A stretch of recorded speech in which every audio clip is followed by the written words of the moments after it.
Mic हाइज़न और सलमान अली आगा की जी आपने प्रेस कॉन्फ्रेंस सुनी होगी। उस प्रेस कॉन्फ्रेंस को सुनने के बाद ये लगा कि ये दोनों जोकर हैं, माइक हाइज़न भी और सलमान अली आगा भी। देखें, सलमान अली आगा से सवाल किया गया जी बाबर आज़म को वापस क्यों लाया गया?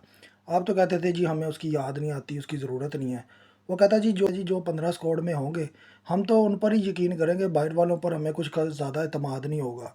दूसरी बात ये है, ये वही बंदा जो कहता था कि मोहम्मद हारिस जैसा प्लेयर कोई नहीं है। उसने जी बांग्लादेश के खिलाफ 100 की है।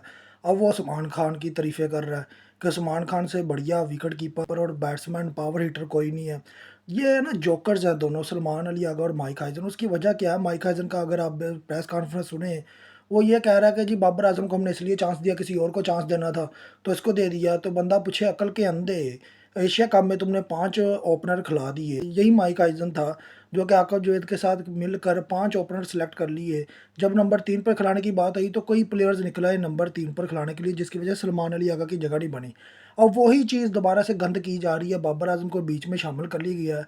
बाबर आज़म को बीच में शामिल करने की ज़रूरत ही क्या? आप खुद देखेंगे नंबर 3 पे सलमान अली आगा की जगह बनती है।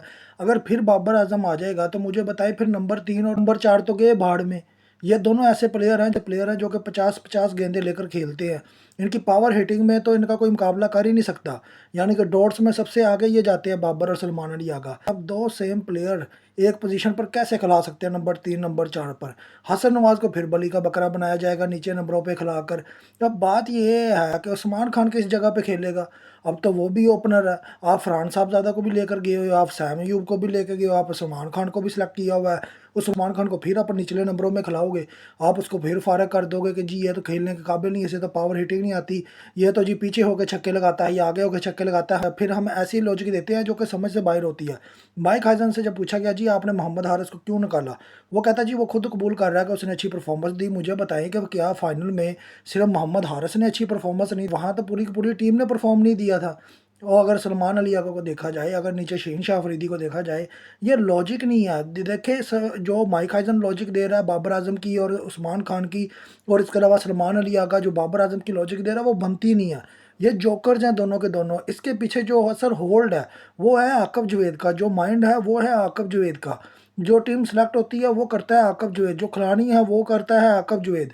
ये तो दोनों जोकर्स हैं, ये तो दोनों जोकर्स पैसा लेते हैं, पैसा लेकर अपनी जेबों में डालते हैं और बाद में बयान दाग देते हैं। सलमान अली आगा अभी भी कह रहा है कि हम सही डायरेक्शन में जा रहे हैं। ये वो वाहियात बंदा है जो कि ये कहता था कि जी सुफियान मकीम मेरा मैच विनर है। वो बंदा इसने टी20 टीम से बाहर निकाल कर बैठा दिया रिजर्व में।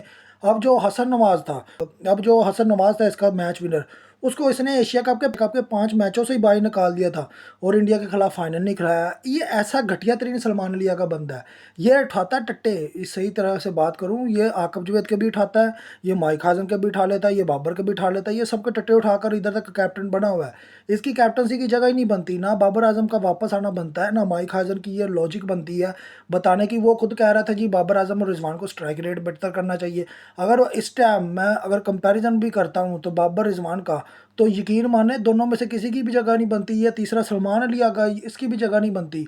आपने फ़खर ज़मान को बाहर निकाल दिया कि उनको वो रन कर रहा था। अब समझ से भला रहा है कि ये टीम चल कैसे रही है, कौन सा विजन है, कौन सी डायरेक्शन है, हम किस तरीके से इस टीम को लेकर चलेंगे। तो मुझे नहीं लगता कि हम आने वाले दिनों में हम कोई ऐसी अच्छी टीम बना पाएंगे।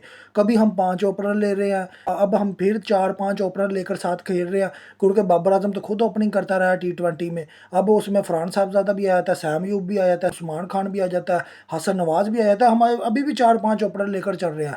इतने अक्लमंद पीसीबी के अंदर बैठे हो। हमारा पीसीबी चेयरमैन जैसा बंदा अगर हेड कर रहा हो पीसीबी को, तो मेरे ख्याल नमूने तो आपको मिलने पक्का वाजिब है।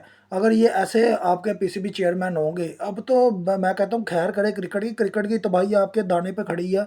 ऐसी वाहियात टीमें सेलेक्ट की जा रही हैं, और ऊपर से साउथ अफ्रीका की जो टी20 की टीम है उसमें ना एडन मार्करम है, ना जेंसन है, ना केशव महाराज है, ना मल्डर है। उसमें कोई मेन प्लेयर उनका है ही नहीं है टी20 में। और हम देखे कितनी senior team, most senior team बनाकर भेज रहे हैं, जिन्होंने गांधी करना है, जिन्होंने हगना ही है, जिनका काम ही हगना है। वो सलमान अली आगा का एक ही काम है, मुंह में बबल डालो, बयान दे डालो जी हम सही डायरेक्शन में जा रहे हैं। इस बंदे की 2 साल की क्रिकेट उठा के देख ले, ये बता दे कि ये किस सही डायरेक्शन में जा रहा है। इसकी अपनी कोई वाइट बॉल में परफॉर्मेंस नहीं है। ये एल का मेरा कैप्टन बना हुआ है और एल के ये सब प्लेयर्स हैं। आगे आप खुद जिम्मेदार हैं।